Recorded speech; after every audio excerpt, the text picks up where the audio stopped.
Hello friends, welcome to prime time classes. इस video में हम भारत सरकार के द्वारा जारी की गई नई शिक्षा नीति के बारे में बात करेंगे। यह शिक्षा नीति किस तरीके से वर्तमान शिक्षा नीति से अलग है, इसमें क्या नया कुछ जोड़ा गया है, कुछ क्या नए बदलाव किए गए हैं, वो सभी चीजें हम इसमें पढ़ेंगे। यह वीडियो चाहे आप स्टूडेंट हो, स्कूल के हो, कॉलेजेस के हो, आप पेरेंट्स हैं तो भी ये वीडियो आपके लिए बहुत ही इम्पोर्टेंट होने वाला है, तो आप इस वीडियो को ध्यान से देखिए। शिक्षा की नीति में बदलाव की जरूरत क्यों पड़ी? ये नई शिक्षा नीति लाने की हमें आवश्यकता क्यों हुई?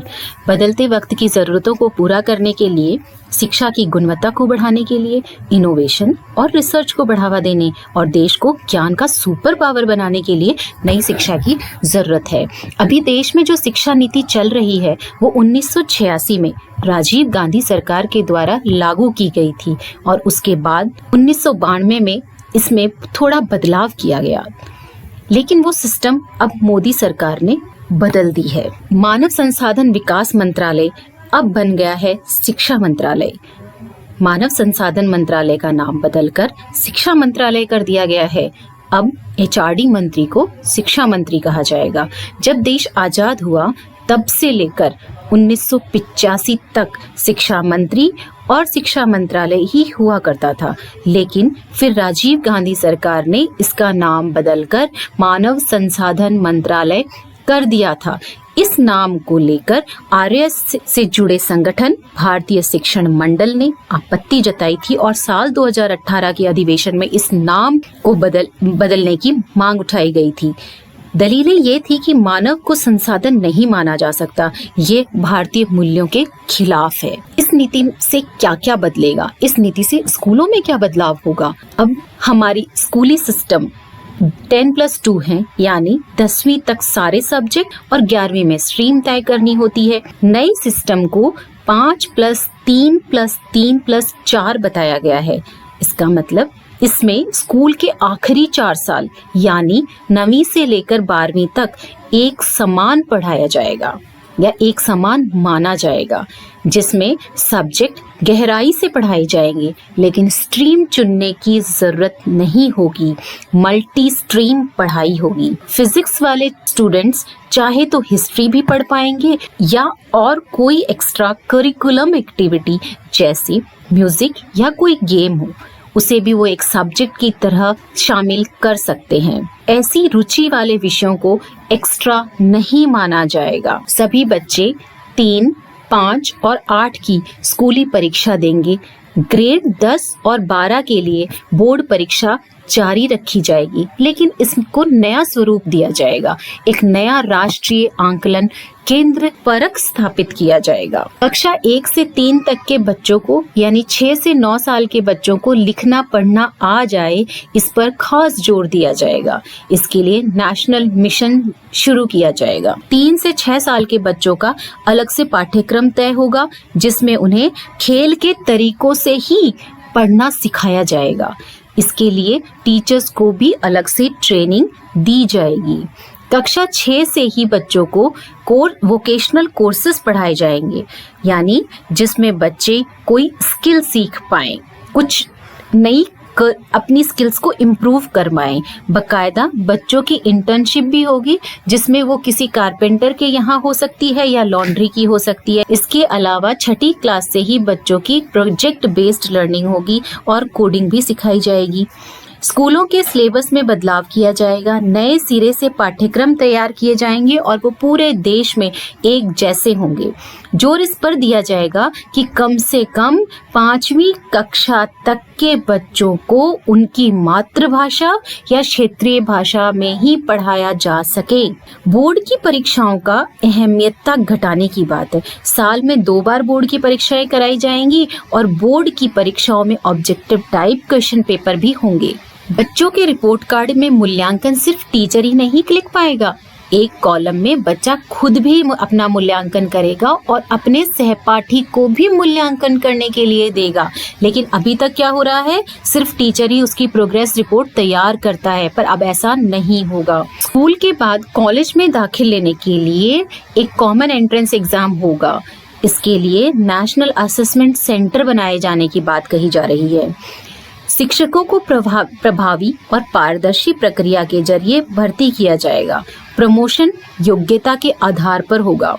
राष्ट्रीय अध्यापक शिक्षा परिषद द्वारा शिक्षकों के लिए राष्ट्रीय प्रोफेशनल मानक 2022 तक विकसित किया जाएगा।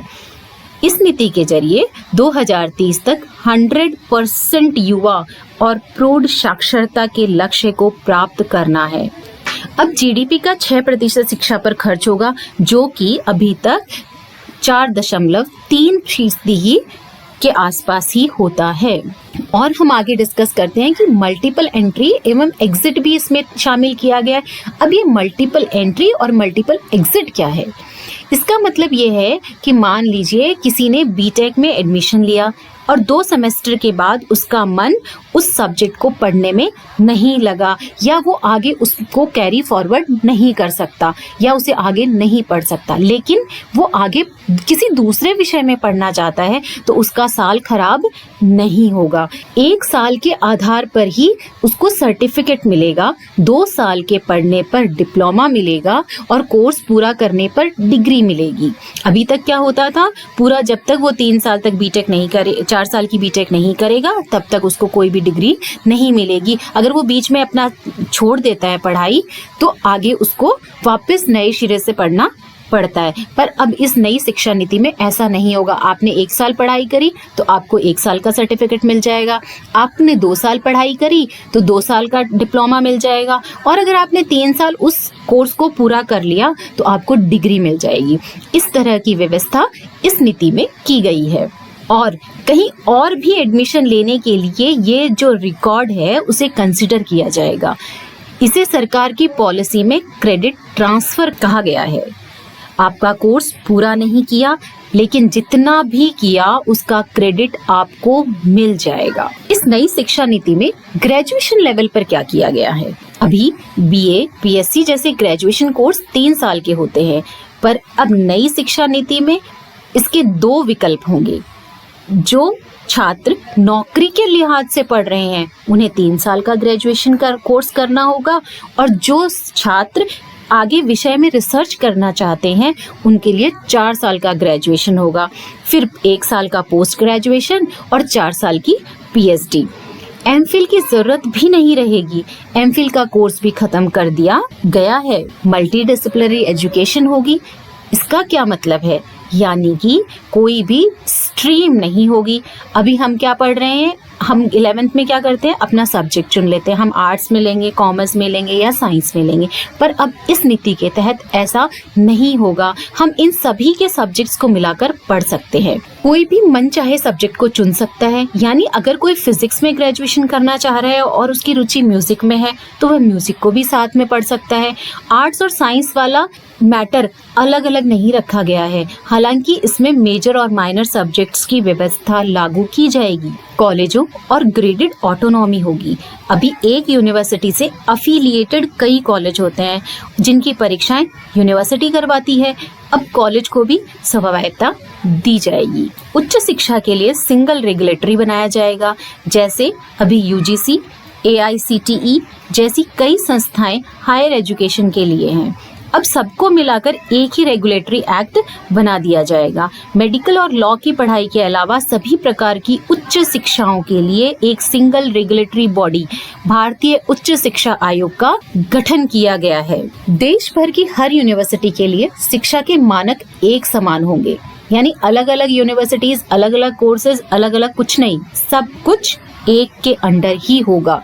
यानी सेंट्रल यूनिवर्सिटी हो या स्टेट यूनिवर्सिटी या डीम्ड यूनिवर्सिटी, सबका स्टैंडर्ड एक जैसा होगा।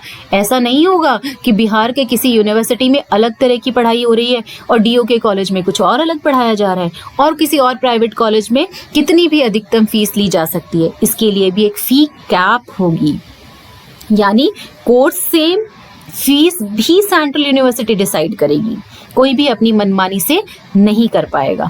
रिसर्च प्रोजेक्ट्स की फंडिंग के लिए अमेरिका की तर्ज पर नेशनल रिसर्च फाउंडेशन बनाया जाएगा, जो साइंस के अलावा आर्ट्स के सब्जेक्ट्स में भी रिसर्च प्रोजेक्ट्स को फंडिंग करेगा। शिक्षा में टेक्नोलॉजी के सही इस्तेमाल, शैक्षिक योजना, प्रशासन और प्रबंधन को कारगर बनाने के लिए तथा वंचित समूहों तक सही शिक्षा पहुंचाने के लिए एक स्वायत्त निकाय राष्ट्रीय शैक्षिक प्रौद्योगिकी मंच NETF बनाया जाएगा।